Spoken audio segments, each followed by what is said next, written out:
ऐं तव्हां सभई गॾिजी अलाह जी रसीअ खे मज़बूतीअ सां पकड़ियो ऐं तफ़रक़े में न पओ, फ़िरके वारियत में न वञो, गिरोह गिरोह न ठाहियो, पंहिंजा टोला टोला न ठाहियो, जुदा जुदा न थियो, अलॻि अलॻि न थियो पाण में।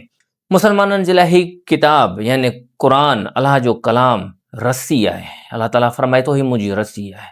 छो रस्सी जा ॿ छड़ा थींदा आहिनि, हिकिड़ो हिन पासे त ॿियो हिन पासे। अलाह ताला फरमाए थो त ही मुंहिंजो क़ुरान आहे, इन जा ॿ छड़ा आहिनि। हिकिड़ो मूं वटि आहे लोहे महफ़ूज़ में ऐं ॿियो मूं तव्हां वटि मोकिलियो आहे ज़मीन ते, हिन क़ुरान जी सूरत में। इनखे मज़बूती सां पकड़ियो, इनखे पकड़ींदो त तव्हां पाण में फ़िरके वारियत में कोन वेंदा। हिनखे मज़बूती सां पकड़ण जे करे तव्हां सिरात मुस्तक़ीम ते क़ाइमु रहंदो। अॼु असां में फ़िरका बि इन ई वजह सां ठहिया आहिनि त असां अलाह जी रसी खे छॾे वेठा आहियूं। असां में फ़िरके वारियत विझण वारा बि इहे यहूद नसारा आहिनि। शिया सुन्नी खे ठाहिण वारा बि इहे यहूदी आहिनि। इब्न सबा इहो बदबख़्त हुयो जिन मुसलमाननि में इहो फ़िरको विधो। मुसलमान हिकिड़े ई अलाह जे दीन ते हूंदा हुआ। इब्न सबा इन्हनि खे जुदा करे कुझु शिया ठाहियईं, कुझु सुन्नी ठाहियईं। उन जी वजह इन लाइ त मुसलमाननि में कमज़ोरी पैदा थी वञे।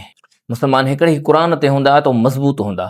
जॾहिं उनखे जुदा कयो वेंदो, उन जा अलॻि अलॻि ग्रुप अची वेंदा, त उन्हनि जी उहा इतिहाद, उन्हनि जी उहा क़ुवत टुटी पवंदी। जॾहिं क़ुवत टुटी पवंदी त मुसलमाननि खे शिकस्त ॾियण बि आसानु थी पवंदो। यहूद नसरा जी इहा वॾे में वॾी साज़िश आहे। अॼु असां मुसलमान जेके पाण में विढ़िया पिया आहियूं, इन्हनि जे पुठियां इहे यहूद ऐं नसारा आहिनि।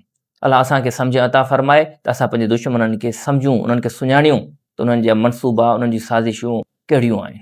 पोइ इन आड़ में हू असांखे खाई रहिया आहिनि। असांजे फ़लस्तीन, असांजे ईरान ऐं असांजे ॿियनि मुसलमान मुल्कनि खे हू तबाही बर्बादु करण ते लॻा पिया आहिनि।